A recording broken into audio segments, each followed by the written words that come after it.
Glória a Deus. Que você possa, você que trouxe a sua Bíblia, abra comigo no livro de 2 Reis. Livro de 2 Reis, capítulo de número 20. Aleluias. 2 Reis, capítulo de número 20, e o versículo de número 1. Conforme você for encontrando, glorifique o nome do Senhor, amém?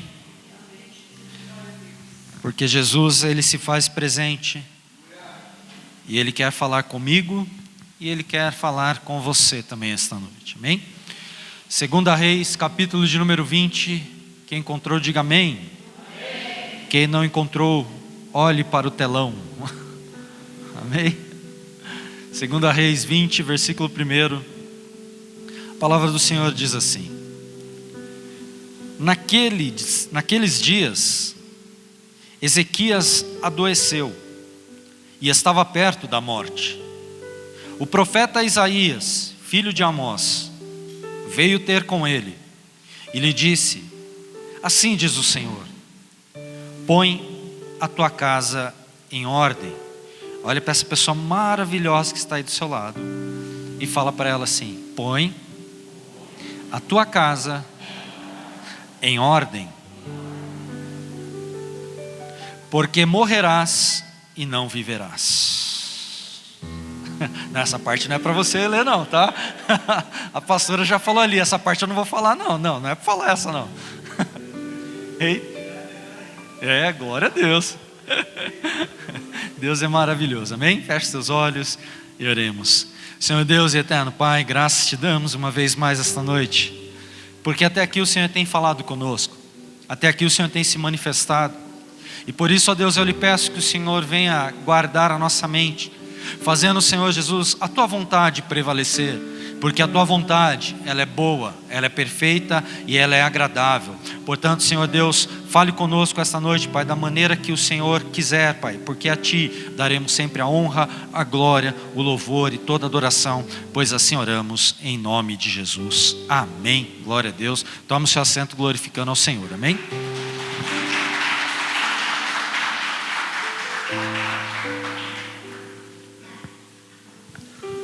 O que vem na nossa mente quando nós falamos, coloca a tua casa em ordem? Às vezes, quando nós convidamos um amigo, um parente, algumas pessoas para estar no nosso lar, no nosso aconchego, nós começamos a arrumar todas as coisas para deixar mais aconchegante, para que aquela visita se sinta bem naquele momento quando ela for nos visitar. Isso creio que todo mundo faz, porque quando nós estamos relaxados em nossa casa, nem sempre é como a visita quando nós chamamos está, porque às vezes são coisas que estão fora do lugar, coisas quebradas, mas quando nós chamamos alguém para estar no nosso lar, nós corremos, porque nós queremos realmente deixar bem vistosa o nosso lar, aconchegante, para que as pessoas possam se sentir bem.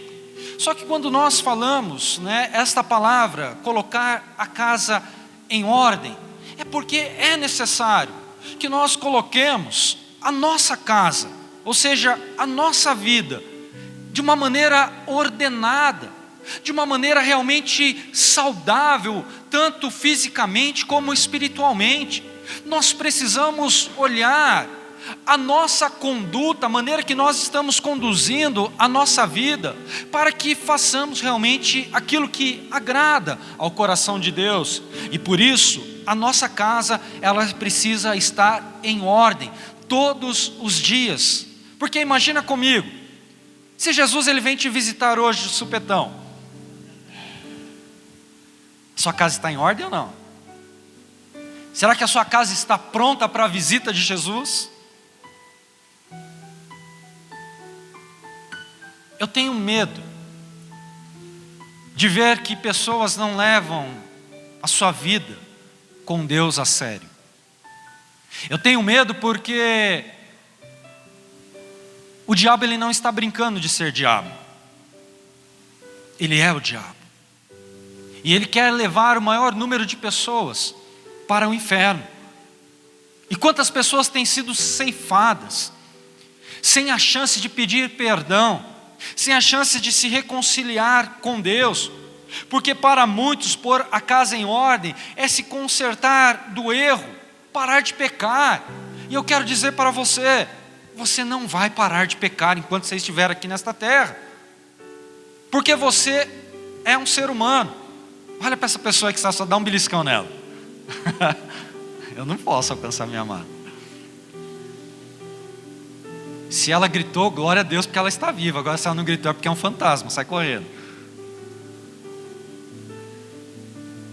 Ou seja, quando nós olhamos para a humanidade, nós sabemos que todos nós pecamos, todos nós erramos, todos nós falhamos, todos os dias. E por isso nós precisamos entender que se não fosse o amor de Cristo derramado sobre a nossa vida, nós estávamos perdidos. Nós não conseguiríamos de hipótese alguma realmente ter a graça de viver a eternidade ao lado do Pai. O historiador aos Hebreus, no capítulo 9, não precisa abrir, vou ler para você, diz assim no versículo 2: foi preparado um tabernáculo, na primeira parte estava um candelabro, a mesa e os pães da preposição, e este se chama o santo lugar. Segura aí, olha só, aqui nós vemos 3 utensílios: a mesa dos pães da preposição, o candelabro e a bacia de bronze, aonde o sumo sacerdote ele se lavava, ele oferecia o holocausto, e ele pegava o candelabro e acendia as lâmpadas do candeeiro. Para quê? Para simbolizar aquilo que Jesus disse, que para chegar no santo lugar, nós precisamos entender que Jesus é o caminho, a verdade e a vida, e que ninguém chega ao Pai a não ser por Ele. Esses 3 utensílios que nós vemos aqui, está tipificando a Cristo, o caminho, a verdade e a vida. O caminho onde você e eu, nós precisamos nos lavar. A vida onde nós precisamos entregar realmente diante do altar do Senhor a nossa adoração. A verdade que só vai ser relatada a partir do momento que nós acendermos o nosso candeeiro, quando nós acendermos realmente esse castiçal. Ou seja, Deus está te chamando para uma nova história. Ele está falando para mim e para você esta noite: se você quer entrar no Santo dos Santos, você precisa passar pelo caminho, pela verdade e pela vida. Ou seja, você não consegue alcançar a Cristo se você não ter um caminho realmente tipificado por Ele na sua vida. Versículo 3 do historiador aos Hebreus, do capítulo 9 diz: depois do segundo véu estava o tabernáculo, que se chama o Santo dos Santos. Olha que maravilhoso. A minha Bíblia, a sua Bíblia diz lá em Êxodo, em Levíticos, que para o sumo sacerdote ele entrar no Santo dos Santos, ele entrava uma vez por ano, e naquele lugar ali, tinha algo maravilhoso, a Arca da Aliança, a Arca do Concerto, e para ele poder chegar naquele lugar e não morrer, ele precisava estar preparado. Ele precisava estar com a sua casa em ordem, porque se ele entrasse ali de qualquer maneira, ele era automaticamente destruído, ele era morto, ele era aniquilado. Então ele precisava viver uma vida regrada, naquilo que Deus havia estabelecido para ele, através da sua palavra, através da lei, através realmente de princípios que fariam com que o homem pudesse entrar naquele lugar e receber de Deus algo surpreendente, para poder entregar para uma nação que estava completamente perdida, mas que necessitava da graça do Deus vivo de Israel. Ou seja, nós vemos uma história de que desde o início até os dias de hoje nós somos completamente dependentes do Senhor para todas as coisas, e nós não podemos arredar mão disso, não podemos retroceder. As lutas as dificuldades, as circunstâncias que talvez nos levam realmente a ficar tristes, vão nos envolver de uma tal forma que talvez nós queremos jogar a toalha, queremos desistir, queremos largar mão do arado. Só que você foi escolhido por Deus, e sendo escolhido por Deus, a sua casa tem que estar em ordem, porque é aquele grande dia, quando Jesus voltar para mim e para você, Ele encontrará eu e você preparados para poder estar na glória com Ele. Quem aqui não quer ir para a glória com Deus? Misericórdia. Eu falei, quem não quer ir para a glória com Deus? Quem quer ir para a glória com Deus aqui? Aleluia. Glória a Deus. Então, meus irmãos, nós precisamos realmente entender esse verdadeiro processo. É um processo. E todos nós somos pecadores. E continuando, versículo 4 diz que tinha o altar de ouro do incenso e a arca da aliança. Repita comigo, a arca da aliança, toda coberta de ouro, na qual estava um vaso de ouro que continha o maná, a vara de Arão que florescera e as tábuas da lei. Repita comigo, um pote de maná, a vara de Arão e as tábuas da lei. 3 utensílios que se encontravam dentro da arca, 3 objetos, um pote com maná, que simbolizava realmente a provisão de Deus, a vara de Arão, que florescera em meio ao deserto para poder trazer uma liderança para um povo rebelde, e as tábuas da lei, para que eles pudessem cumprir aquilo que Deus havia determinado para eles. E esses 3 objetos representam os pecados que todo ser humano é sujeito. Esses 3 objetos representam os meus pecados e os seus pecados. As tábuas da lei representam as leis que nós descumprimos. Quem aqui nunca descumpriu uma lei dessas que Deus ordenou? Todos nós descumprimos. Ou você é certinho? Se você é certinho corretamente como você acha ser, você está no lugar errado, porque o céu é a tua casa. Mas se você está aqui junto comigo, é porque nós somos falhos, pecadores, e descumprimos as leis do Senhor. E se nós descumprimos as leis do Senhor, nós estamos num processo de transformação, de mudança, e nós não podemos jogar fora isso, porque somos falhos e iremos falhar dia após dia, até que Jesus venha e nos leve para Ele. O maná representa a murmuração, a reclamação do povo no deserto, quando falavam para Deus: Deus, por que nos tirou do Egito? Porque lá nós tínhamos a cebola, o cominho, a hortelã. O povo estava com saudade do Egito, murmurando. E Deus, com o seu amor, manda o maná do céu descer sobre a vida deles. Ou seja, o maná representa o que? As reclamações. A vara de Arão representa a rebeldia, a rebelião, que o povo estava se rebelando contra uma liderança que Deus havia levantado. E o mais bonito de tudo isso é que nós vimos aqui no versículo de número 4, que a tampa, ela era de ouro puro. Havia 2 querubins, e Deus sentava no meio daquele querubins, para poder falar com o sumo sacerdote no Santo dos Santos, simbolizando a sua misericórdia. Então, se nós lermos na nossa Bíblia, vai dizer que a misericórdia do Senhor sentava sobre os querubins. Me desculpe se eu ler errado, se eu falar errado aqui para você, mas na Bíblia, escrita em inglês, diz Center of God's Mercy, que quer dizer o quê? Deus, Ele senta no centro daquela arca, para poder cobrir e tampar a multidão dos pecados estabelecidos pelas pessoas.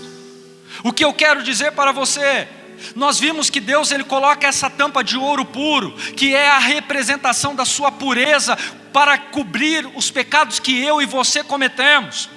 Só que hoje nós não temos uma arca da aliança, nós não temos um tabernáculo, porque eu e você somos um tabernáculo vivo, e nós representamos tudo aquilo que Deus estabeleceu e colocou dentro desta arca. A vida está sobre nós, e a essência de um adorador verdadeiro está sobre as nossas vidas, para que nós possamos realmente sermos pessoas melhores a cada dia. Porque a cada manhã, quando você acorda, você pode ter a certeza, a misericórdia do Senhor, ela está se renovando sobre a sua vida. Ou seja, Ele está falando: eu estou tampando uma multidão de erros, uma multidão de pecados, eu estou trazendo alegria, eu estou te levantando, para que você venha enxergar o plano ao qual eu estabeleci para ser vivido por você. Por isso eu não posso desanimar, por isso eu não posso parar, por isso eu preciso estar com a minha casa em ordem.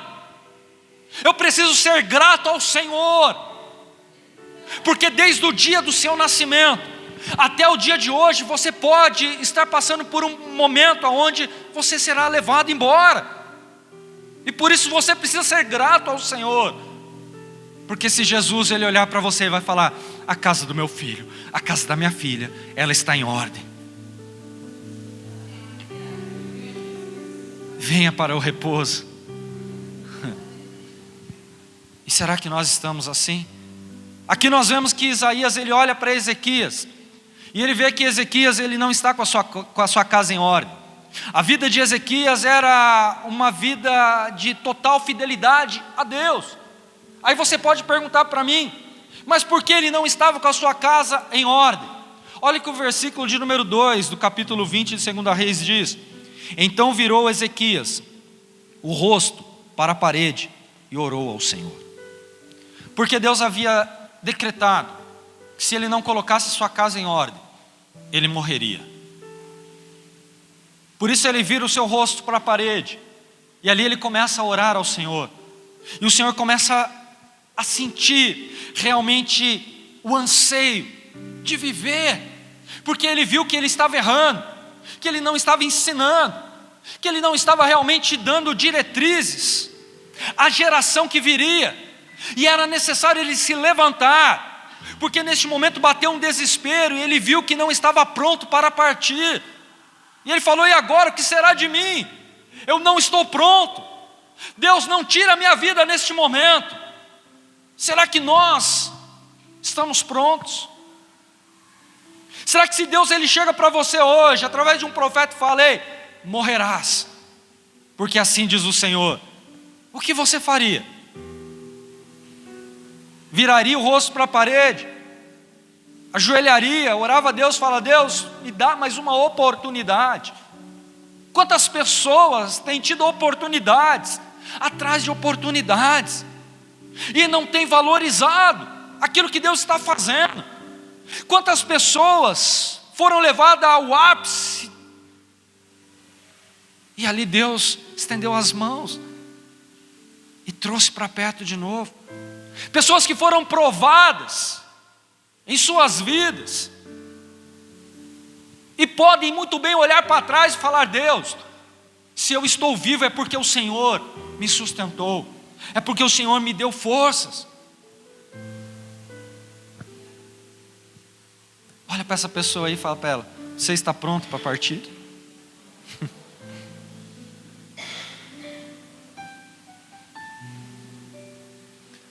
Fala assim: eu não estou pronto para partir, mas preciso estar pronto, porque se Deus me chamar, eu estarei na glória ao seu lado. Nós não estamos prontos. Não adianta você falar: eu estou pronto. Jesus, se o Senhor quiser me levar, pode me levar que eu estou pronto. Nós não estamos. Sabe por quê? Porque nós não nascemos para morrer, mas através do pecado a morte foi introduzida em nossas vidas, e por isso nós não sabemos lidar com a morte.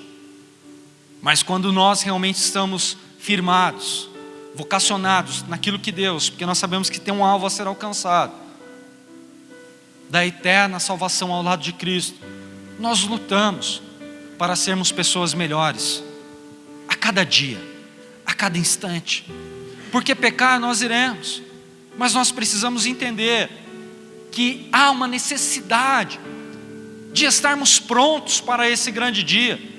2 Coríntios capítulo 5, versículo 1 ao 3 diz assim, versículo 1, sabemos que se a nossa casa terrestre, deste tabernáculo, se desfizer, temos da parte de Deus um edifício, uma casa não feita por mãos, eterna, nos céus te reservando.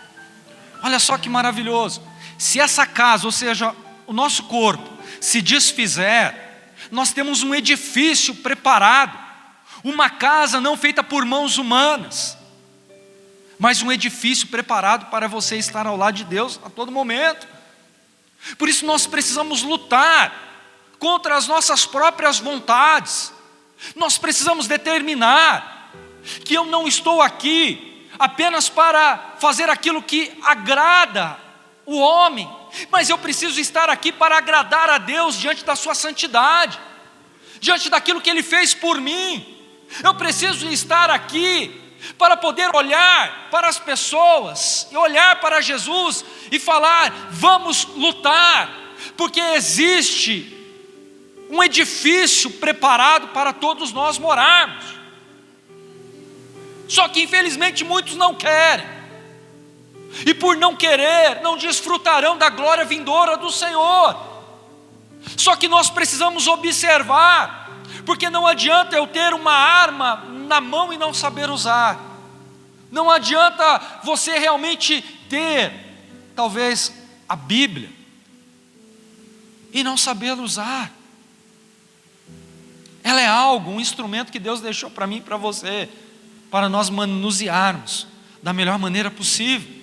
Estar pronto não é ter apenas uma vida espiritual em ordem, é preciso ter uma conduta em tudo que Deus estabeleceu organizada. Muitos sofrem nesta terra porque não sabem viver os padrões de Deus.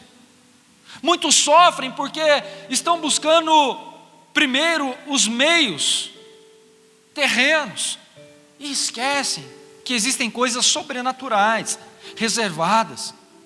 Por isso nós precisamos olhar para um homem como esse e entender que se Deus deu uma oportunidade para ele, para colocar a casa dele em ordem, Deus está nos dando também uma oportunidade para que coloquemos a nossa casa em ordem também.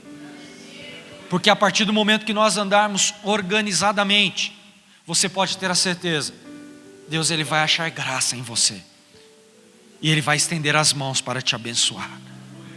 Mas primeiramente nós precisamos fazer isso.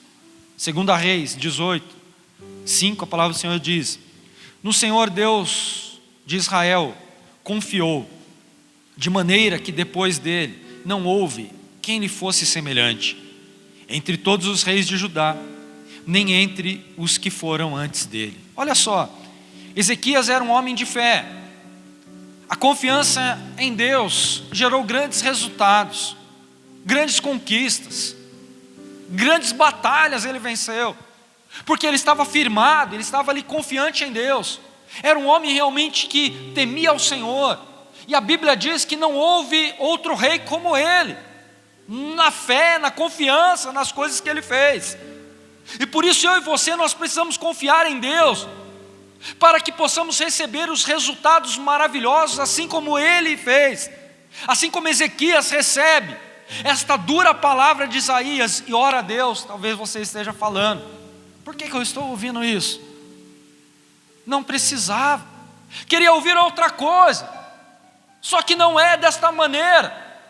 Se você quer realmente viver o novo de Deus, um ciclo se renovar na sua vida, você precisa se organizar, você precisa entender o verdadeiro propósito, porque se você não entender o verdadeiro propósito, você vai chorar, você vai lutar, você não vai chegar a lugar nenhum, você vai viver uma vida desanimada.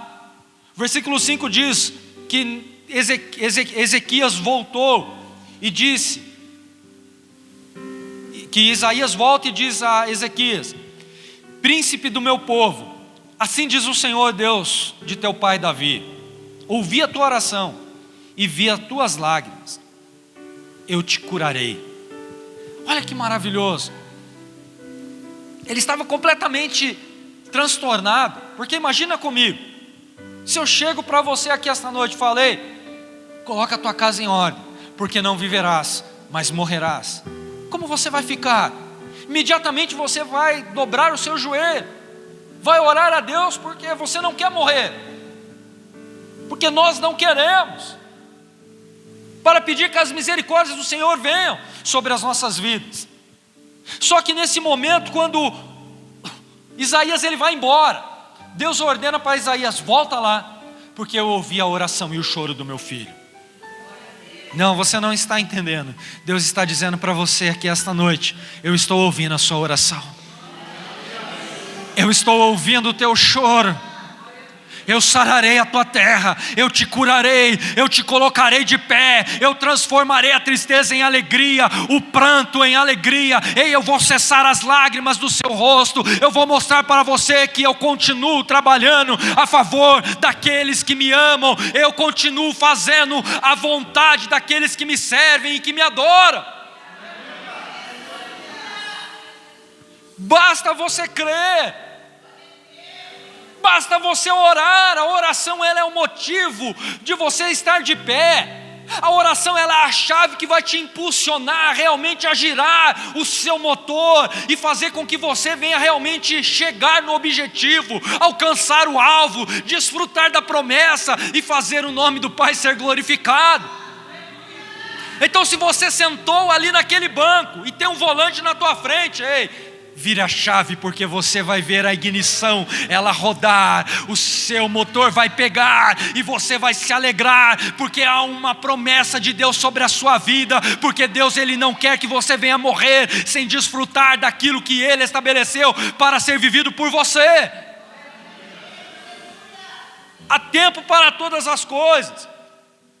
E às vezes você pode estar falando: ah, pastor, mas é um pouco vago isso,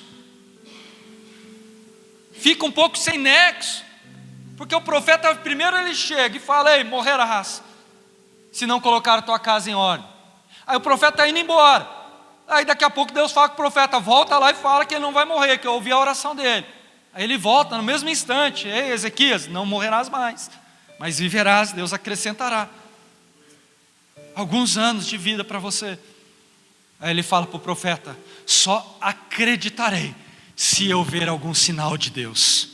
Repita comigo assim: pastor, fala, pastor, só vou acreditar se houver um sinal.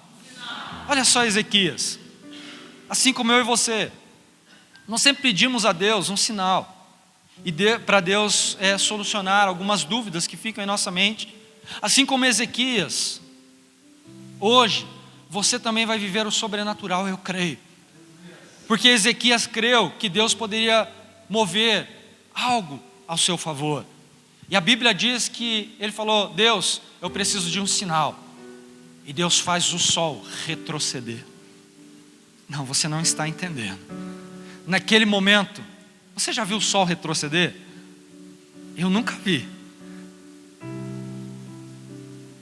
Mas aqui a minha Bíblia diz que Ezequias pediu um sinal para Deus, e Deus mostrou o sol retroceder, voltar atrás. Ah, você não está entendendo nada do que eu estou pregando para você. Assim como Ezequias creu que Deus poderia mover céus ao seu favor, em nome de Jesus eu quero profetizar sobre a sua vida: Deus moverá céus e terra ao seu favor esta noite, para que você desfrute daquilo que é bom, daquilo que é perfeito, daquilo que é agradável, daquilo que Deus estabeleceu para ser vivido por você. Portanto, coloca a tua casa em ordem e entenda de uma vez por todas que Deus ele está olhando a tua atitude, Deus está ouvindo a tua tua oração. Deus está esperando você se posicionar, porque a partir do momento que você se posicionar, chorar aos pés do Senhor, Ele moverá céus e terra ao seu favor. Mas da maneira a qual você encontra, você não vai ficar, porque Deus está dizendo para mim e para você: eu tenho um plano perfeito. Os meus pensamentos são maiores que os vossos, e os meus planos, os meus caminhos, eles são melhores do que aqueles que você quer ser conduzido por eles. Basta você crer, basta você entender no verdadeiro propósito de Deus. A casa aqui em questão, que Deus está mandando Neemias colocar em ordem, não é a sua própria vida. Pastor, como assim? Mas a vida da sua família. E ele fala para Ezequias: coloca a tua casa em ordem, a sua família está dispersa, e a geração será completamente corrompida. Se você não colocar a tua casa em ordem, Ezequias, a sua família será destruída. Deus não queria, a partir daquele momento, que Ezequias viesse deixar algo surpreendente, mas Deus queria que Neemias, que Ezequias deixasse um legado. Deus queria que ele programasse o restante da sua vida para poder ensinar os teus filhos, para poder levantar um povo que viesse dar continuidade naquilo que Deus havia estabelecido sobre a vida dele. A oração, ela não é um meio para que eu consiga tudo o que eu quero de Deus, mas é um meio para ouvir Deus falar comigo e me dar diretrizes, para que eu venha viver o melhor daquilo que Ele tem reservado para nós. A oração não é apenas para você metralhar ao Senhor com petições: Deus faz isso para mim, Deus me dá isso, Deus me dá aquilo, Deus faça isso. Não, a oração ela é muito mais forte do que isso. A oração é relacionamento. A oração é você conversar, dialogar, falar, mas também ouvir. E quantas pessoas apenas falam com Deus, mas não conseguem ouvir a sua voz? Quantas pessoas chegam diante de Deus e começam a falar os problemas para Deus? Não é assim. Você precisa dar tempo para Deus te responder. Você precisa conversar com o Senhor. Mas você também precisa saber ouvir a voz de Deus. Porque se você não ouvir a voz de Deus, você nunca vai viver o milagre do Senhor. Olha Jesus no Getsemane: Senhor, passa de mim este cálice. Penso eu, a Bíblia não diz, mas penso eu que naquele momento houve um silêncio.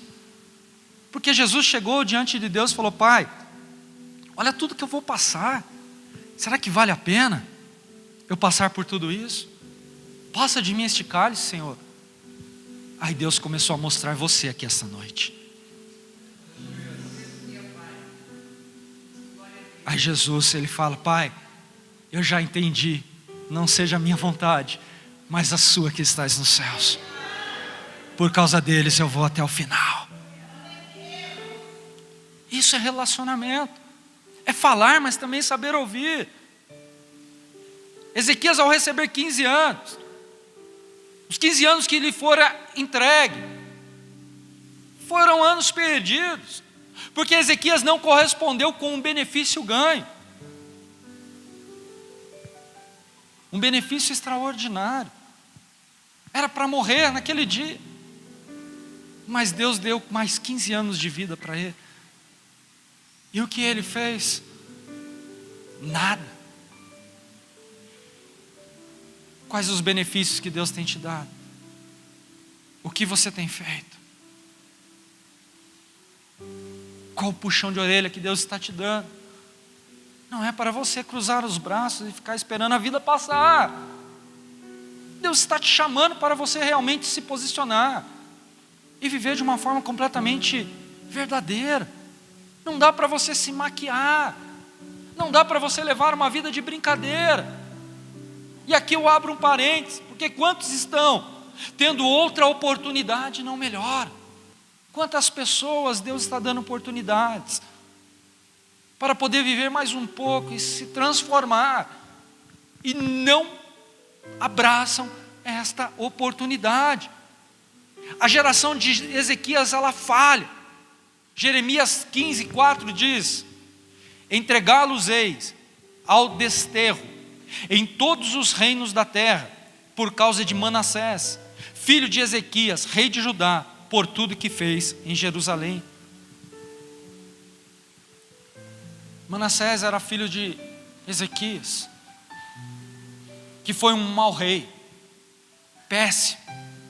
E Deus ele fala aqui por intermédio de Jeremias, que iria entregar ao desterro, ou seja, os babilônicos viriam e levariam tudo, seriam completamente destruídos.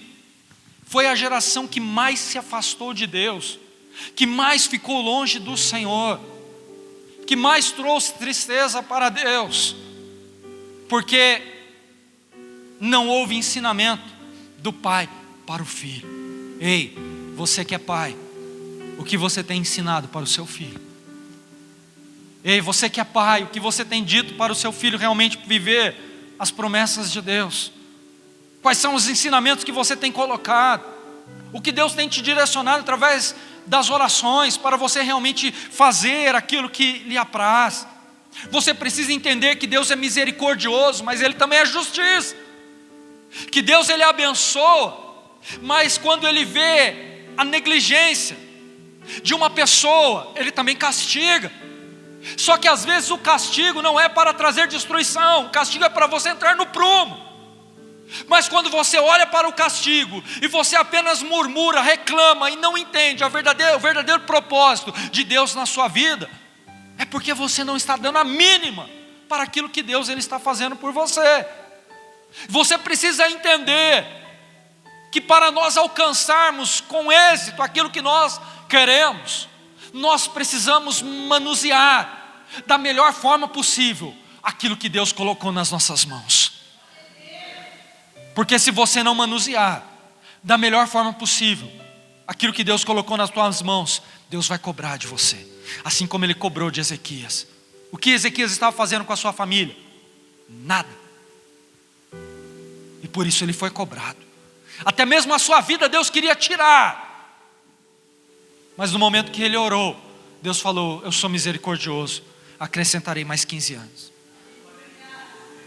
Só que infelizmente ele não fez nada daquilo que Deus havia dito para ele fazer. Abra comigo a sua Bíblia no livro de Salmos, Salmos de número 103.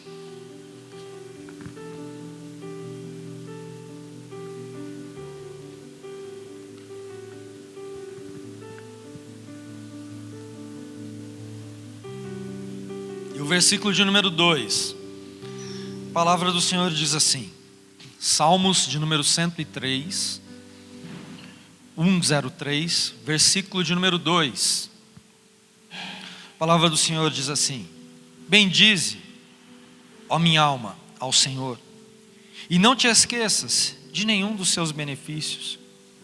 É Ele quem perdoa todas as tuas iniquidades e sara todas as tuas enfermidades. Quem redime a tua vida da perdição e te coroa de amor e de compaixão. Quem enche a tua boca de bens, de sorte, que a tua mocidade se renova como a da águia. Aqui o salmista ele está mostrando realmente as bênçãos de Deus sobre as nossas vidas. É onde ele olha para nós e fala que nos perdoa de todas as nossas iniquidades, de tudo aquilo que nós fizemos de errado. Assim como nós vimos no começo, a tampa do propiciatório, ou seja, a tampa da arca, que é o centro da vontade de Deus, quando ela é colocada, é para poder realmente tampar, cobrir todas as iniquidades daquele povo. E assim, quando eu e você temos Jesus na nossa vida, quando nós cremos em Cristo, Ele está falando: eu cubro todas as tuas iniquidades com o meu sangue, porque somos iníquos. Só que hoje, através da graça, através do Cordeiro, através da morte de Jesus, Ele cobriu as nossas iniquidades e nos deu uma outra oportunidade, acrescentou uma vida nova sobre a minha vida e a sua vida. E por isso nós precisamos nos alegrar. Porém, o que pesa é o que deixamos sem solucionar. E quantas coisas nós estamos deixando sem solucionar, sem resolver, assim como Ezequias, assim como ele fez e deixou um legado completamente errado para o seu filho. A pior coisa é não dar atenção à continuidade de uma geração. Nós estamos aqui para daqui a alguns dias passar o bastão para uma outra geração. E o que nós temos feito? É um momento de despertar. É um momento onde nós precisamos entender que para passar o bastão, nós precisamos ensinar. Nós precisamos mostrar os oráculos de Deus. Porque se nós não fizermos isso, nós seremos negligentes com aquilo que Deus está estabelecendo. Sobre aquilo que Deus Ele quer que nós façamos. A ostentação, olha só a ostentação de Ezequias. Não precisa abrir, eu vou ler para você para que ganhemos tempo. 2 Reis capítulo 20, versículo 12. Diz assim: nesse tempo, enviou Merodach-Balada, filho de Balada, rei da Babilônia, cartas e um presente a Ezequias, porque ouvira que Ezequias estivera doente. Ezequias recebeu os mensageiros e lhes mostrou toda a casa e seu tesouro, a prata, o ouro, as especiarias e os melhores ungüentos, a sua casa de armas e tudo o que havia nos seus tesouros. Coisa alguma houve que não lhe mostrasse, nem em sua casa, nem em todo o seu domínio. Olha só que horrível. A Babilônia chegou até Ezequias, e ali ele mostrou para o inimigo tudo que ele tinha: o ouro, a prata, o armamento. E você acha que ele estava ali para quê? Às vezes nós mostramos as nossas fraquezas para o diabo, porque nós estamos distantes de Deus. Mostramos quem nós somos para o nosso inimigo, e ele começa realmente a ver legalidade para poder atuar em nossas vidas, porque vê que nós não estamos preparados para poder combater o bom combate. E quando ele enxerga em nós que nós não estamos preparados, que estamos com o nosso escudo abaixado, e mostramos para ele realmente tudo aquilo que nós temos, ele se levanta para te destruir, para te arruinar, porque depois tudo vai para onde? Vai embora. Olha o versículo 14. Então o profeta Isaías veio ao rei Ezequias e lhe perguntou: que disseram aqueles homens? E de onde vieram a ti? Respondeu Ezequias: de um país muito distante vieram, de Babilônia. Perguntou o profeta: que viram em tua casa? Respondeu Ezequias: tudo o que há na minha casa viram. Coisa nenhuma há nos meus tesouros que eu não lhe mostrasse. Então disse Isaías a Ezequias: ouve a palavra do Senhor. Vem dias em que tudo o que houver na tua casa e o que teus pais entesouraram até o dia de hoje será levado para a Babilônia. Não ficará coisa alguma, diz o Senhor. Sabe para quem que você deve mostrar as suas fraquezas? Para Deus. Sabe para quem você deve mostrar as suas riquezas? Para Deus. Porque o seu inimigo, ele não está dando a mínima para você. Ele quer te destruir. Eles são levados presos. Os filhos de Ezequias viram o quê? Eunucos. Você sabe o que é um eunuco?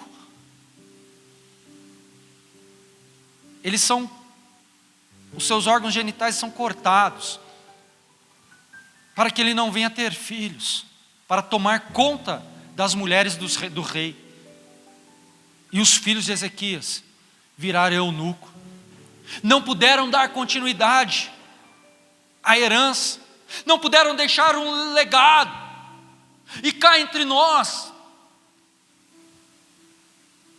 quantas pessoas espiritualmente estão virando eunuco, não estão deixando legado,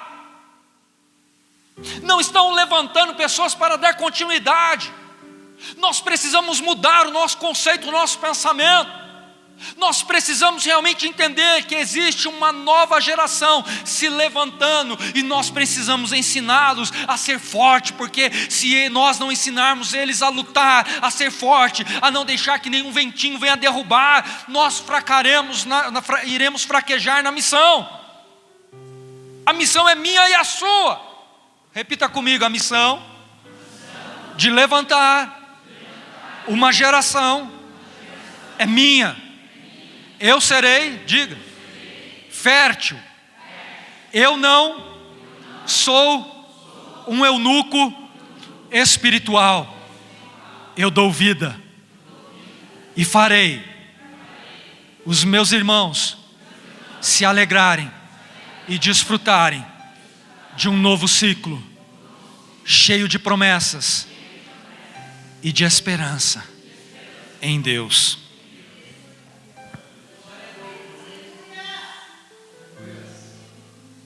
Então cabe a nós o quê? Entender realmente que nós precisamos mudar. Aí o profeta volta de novo, o profeta vem ali como nós lemos, repreende ele, falei, porque mostraste tudo, virá a Babilônia, levará tudo, seus filhos virarão eunuco. Aí olha só o que Ezequias diz, no versículo 19, para Isaías: boa é esta palavra. Estava acomodado. Ei, saia do comodismo. Porque Deus, Ele não quer que você apenas viva o melhor, Ele quer que os teus filhos vivam, Ele quer que as outras gerações vivam. Se você está vivendo o melhor de Deus hoje, glória a Deus por isso, é porque lá atrás pessoas oraram, pessoas lutaram, pessoas brigaram para poder passar o bastão para você hoje. E o que você está fazendo? Se levante com autoridade. Aqui a Bíblia mostra que ele era egoísta e que não se entristeceu com a perda da próxima geração. Ei, eu fico triste só de pensar que amanhã possa não ter mais pessoas para dar continuidade naquilo que nós começamos. Por isso você precisa alegrar seu coração e lutar juntamente conosco, para que o Evangelho não venha parar de ser anunciado.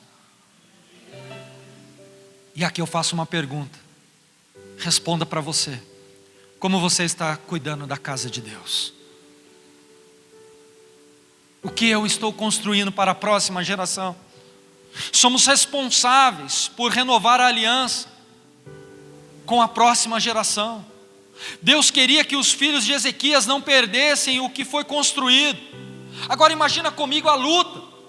Um povo que era escravo, ele se torna livre, constrói algo maravilhoso, porque Deus, ele abençoa aquele povo. Só que aqui eles estavam perdendo, porque eles não estavam dando credibilidade naquilo que os mais velhos fizeram. E por isso Deus estava falando aqui: eu não quero que eles venham perder. Todo sacrifício que te faz perder a sua família é em vão. Nós não podemos fazer isso. Deus, ele é família. Deus, ele quer que nós estejamos unidos com uma única coisa, como irmãos em Cristo, e com os nossos familiares, adorando ao Senhor. Eu quero dizer que ainda dá tempo de lutar pela minha casa. Repita assim: ainda dá tempo de lutar por minha casa. Então lute. Não faça como Ezequias. Manassés lutou e recebeu perdão. Lute e Deus alcançará você e a sua família. Porque quando Manassés olhou e falou: estamos destruídos, estamos perdidos, mas eu vou me levantar. Fui o pior rei, porque eu não tive ensinamento dos meus pais, mas hoje eu estou vendo que aquilo que o meu pai negligenciou, eu não posso negligenciar. E Deus está falando comigo e com você esta noite: não negligencie aquilo que eu estou entregando nas tuas mãos, porque eu quero que você venha levantar essa geração Eu quero que você venha fazer a diferença na sua casa, no seu lar, na sua família. Você não é qualquer pessoa, você foi escolhido e chamado por Deus para fazer a obra. Ela ainda não terminou. Você só terá descanso no céu, porque enquanto você estiver aqui, você vai precisar trabalhar, você vai precisar arregaçar as mangas e falar: Senhor, eis-me aqui, o que tu queres que eu faça? Será que Deus pode contar com você? Ah, pastor, agora apertou o carro.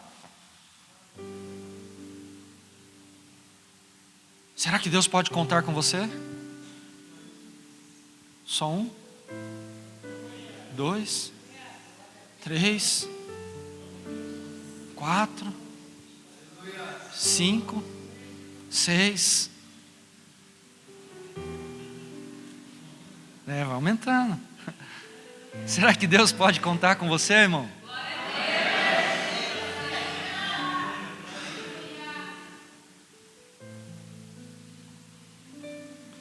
Então, se Deus pode contar com você, faça a diferença. Não fique esperando os dias passarem. Não fique esperando os anos passarem. Deus te chama para hoje. Ele tem pressa. Os dias estão se findando nesta terra. E não há mais tempo para dormir. É tempo de se posicionar. É tempo em que eu e você precisamos viver um despertamento do Senhor. É através da oração e da resposta lhe dada. Cumpra o propósito de Deus na sua vida. Coloque-se de pé comigo.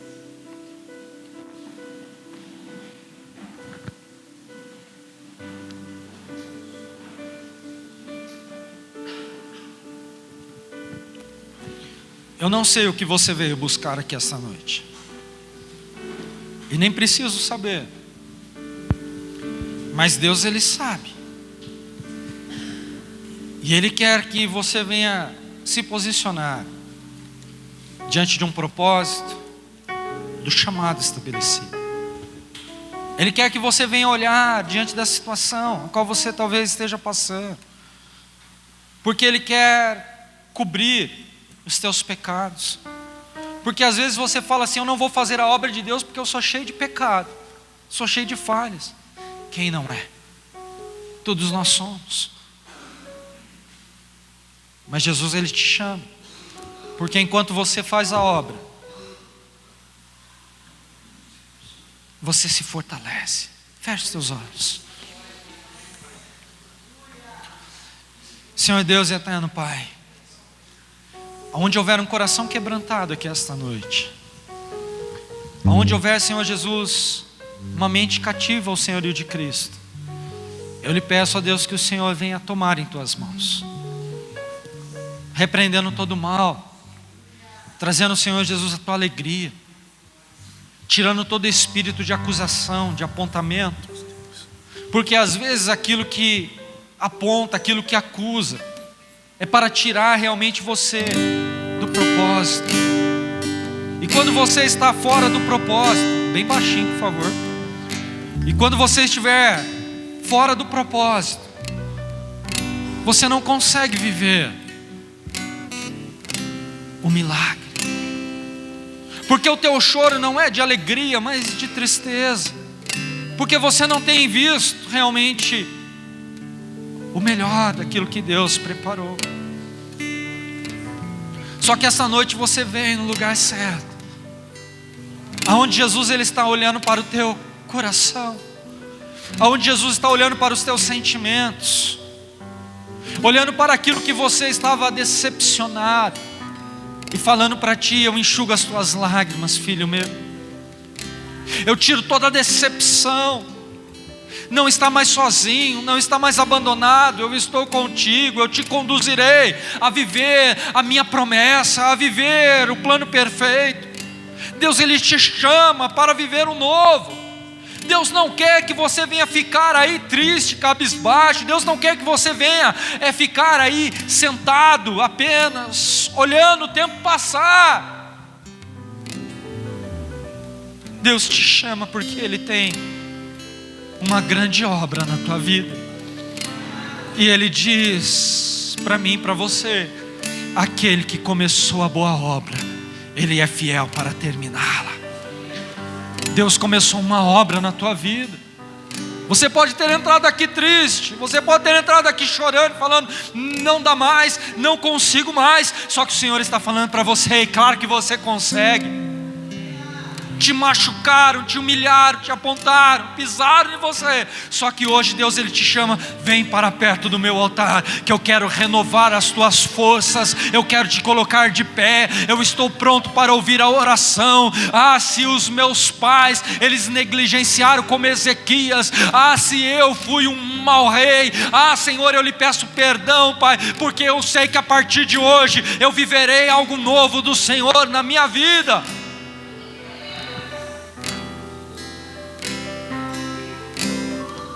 E eu quero orar por você esta noite. Gostaria de chamar os pastores aqui à frente. E você que queira receber uma oração dos pastores, você que estava talvez com o seu ministério parado, você que estava triste, eu vou te chamar para que você venha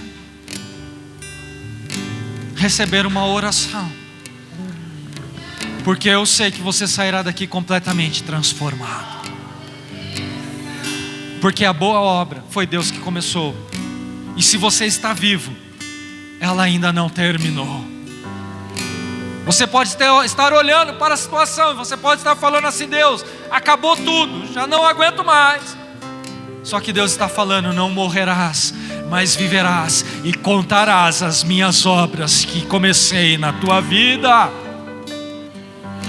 Então, enquanto o pessoal, o Ministério do Louvor louva, eu convido você a sair do seu lugar e vir aqui receber a oração dos pastores, porque eu creio que você e a tua casa servirão ao Senhor em nome de Jesus. O ministério que Deus começou na tua vida, ele não está parado, destruído. Você pode ter colocado apenas um limite, só que Deus está falando: eu arranco as limitações, eu te levo para viver o novo, eu te levo para desfrutar de algo maravilhoso, porque eu tenho uma promessa para ser vivida por você. E você que não vier aqui, adore ao Senhor em nome de Jesus.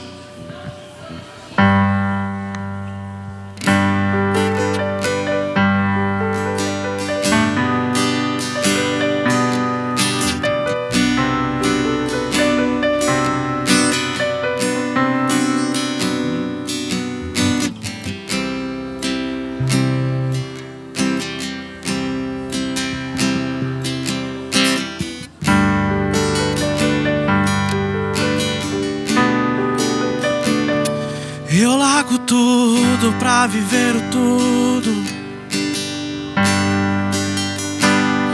Eu largo o erro pra viver Jesus.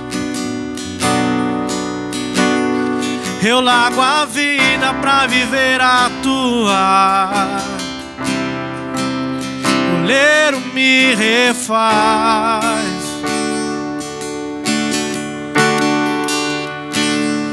Eu largo tudo pra viver o tudo. Eu largo o raso pra ir mais profundo.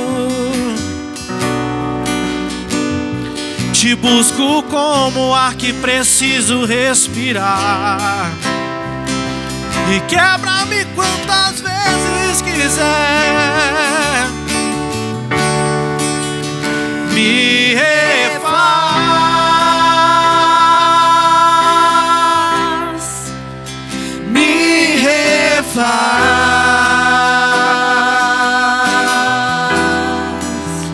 Me refaz, me ensina a ser como tu és, Jesus. Me refaz, me refaz.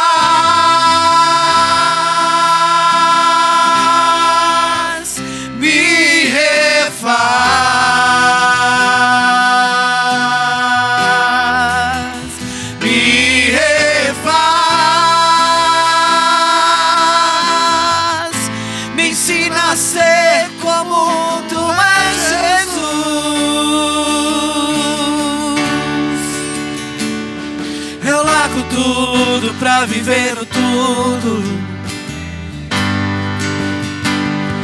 Eu largo o erro pra viver Jesus. Eu largo a vida pra viver a tua. Oleiro me refaz.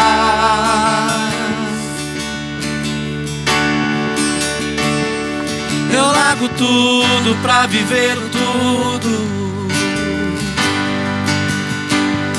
Eu largo o raso pra ir mais profundo. Te busco como o ar que preciso respirar. Quebra-me quantas vezes quiser. Me refaz. Me refaz.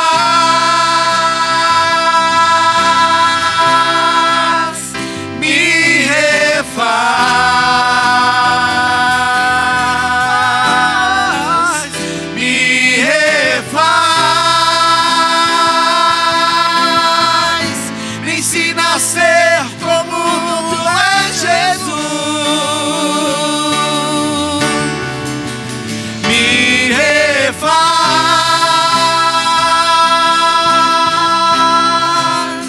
Me refaz.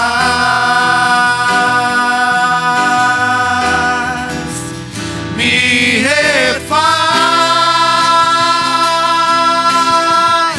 Me ensina a ser como tu és, Jesus.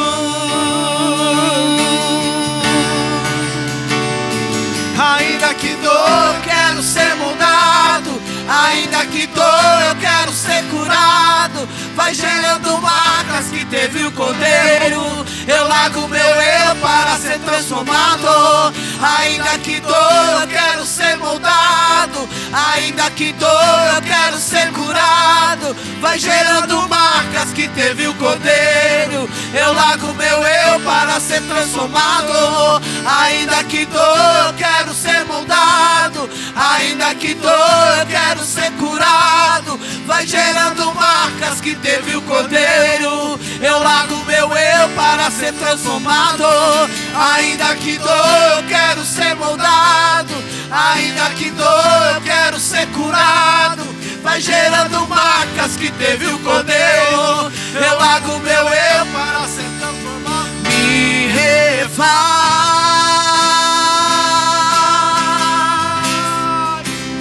Me refaz. Me refaz. Me ensina a ser como tu és, Jesus. Eu quero ser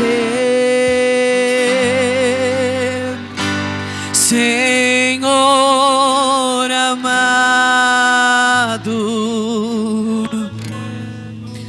como um vaso nas mãos do oleiro. Quebra minha vida e faça de novo. Eu quero ser. Eu quero ser um vaso novo, como tu queres, Senhor amado. Tu és oleiro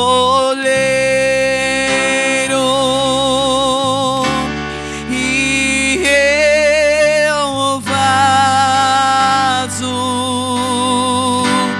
Quebra minha vida e faça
Ainda em oração, os pastores continuem com as mãos levantadas, intercedendo por este povo, porque enquanto nós louvávamos, Deus me falava que tem pessoas com o ministério parado,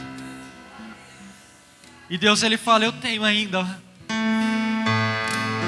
algo a ser vivido por você. A palavra do Senhor diz,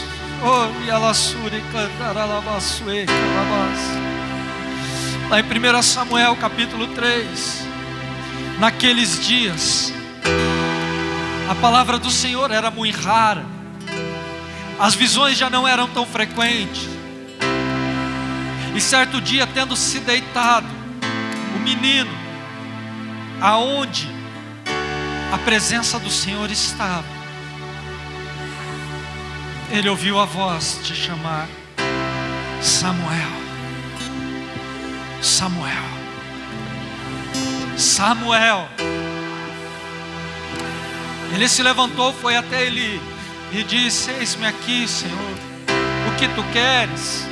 E ele disse: volta a te deitar, pois eu não te chamei, menino. E ele voltando a deitar, a voz novamente disse: Samuel. Ele se levantou, foi até Eli e disse: Senhor, me chamaste? E ele disse: não te chamei, volta a deitar. E pela terceira vez a voz veio: Samuel, Samuel. Pois Samuel ainda não conhecia o Senhor, e a sua palavra ainda não tinha sido manifesta. Foi novamente o menino a Eli e disse: eis-me aqui. Ele disse: volta a deitar. E se novamente chamar, diga: eis-me aqui. Fala, porque o teu servo ouve. O Senhor esta noite está aqui te chamando pelo teu nome, para que você venha diante da tua presença, porque Deus ele quer manifestar a glória dele sobre a tua vida, para que você venha impactar aqueles que estão perdidos, aqueles que estão vivendo uma vida de derrota. O Senhor ele te chama porque ele tem pressa. Jesus está voltando, e o que você tem feito?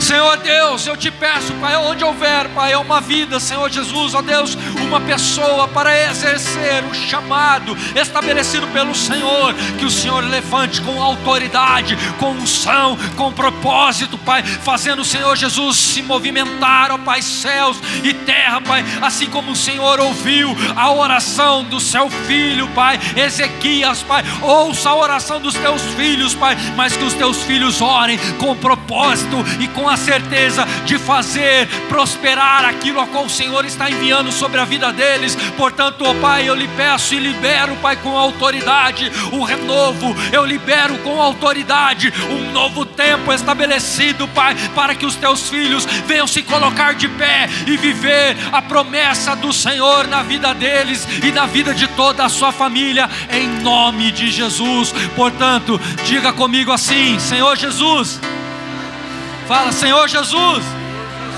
me refaz, Senhor Jesus. Pode ter a certeza que Jesus está te refazendo esta noite, para derramar sobre você algo novo do Senhor. E se você crê nisso, adore ao Senhor, dizendo: muito obrigado, Jesus. Como tu és, Jesus.